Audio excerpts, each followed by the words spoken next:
Hello there, good people. Welcome to It's a Shaw Thing. I'm your host, Rob Shaw, here to talk a little fantasy football. Today we discuss strategy and we concentrate on the second-year running backs. We start off with the number one running back in NFL these days. It's Chris Johnson of the Tennessee Titans, currently leading the NFL with 824 rushing yards. This is a guy who's picking up 70 yards per carry. Those are ridiculous numbers. The Titans might be struggling, but this guy certainly is not. Next year, look for Johnson to be a top 3 pick in your fantasy football draft. Next up, Kevin Smith of the Detroit Lions. He's going through a sophomore slump. He so far has accumulated 393 rushing yards with 3 touchdowns. Not all that great when you consider last year he racked up 976 rushing yards with 8 touchdowns. We knew the Lions weren't going to be all that good, but we expected Smith to take a step forward. So far, that has not happened. Next up, Steve Slayton of the Houston Texans. First, the good news. He's racked up 314 receiving yards and has found the end zone on 5 different occasions. Now the bad news. He's fumbled the ball over 5 different times and he's averaging just 3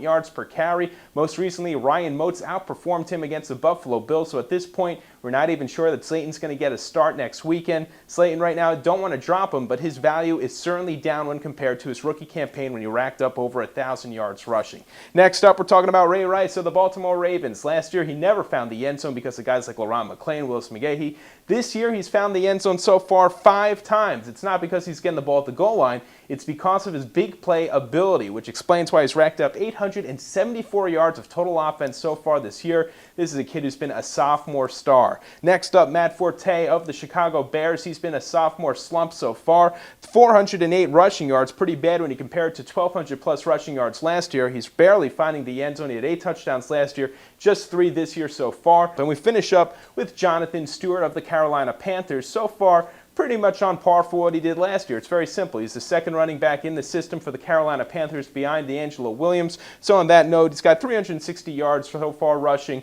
He's got 4 touchdowns scored last year, finished the year with over 800 rushing yards and 10 touchdowns scored. So pretty much on par. You could say the same thing about guys like Felix Jones and Tim Hightower as well. Well, my friends, that's all for now. Tomorrow I'll come back to opensports.com. We'll talk a little matchups coming up for Week 9 in the NFL.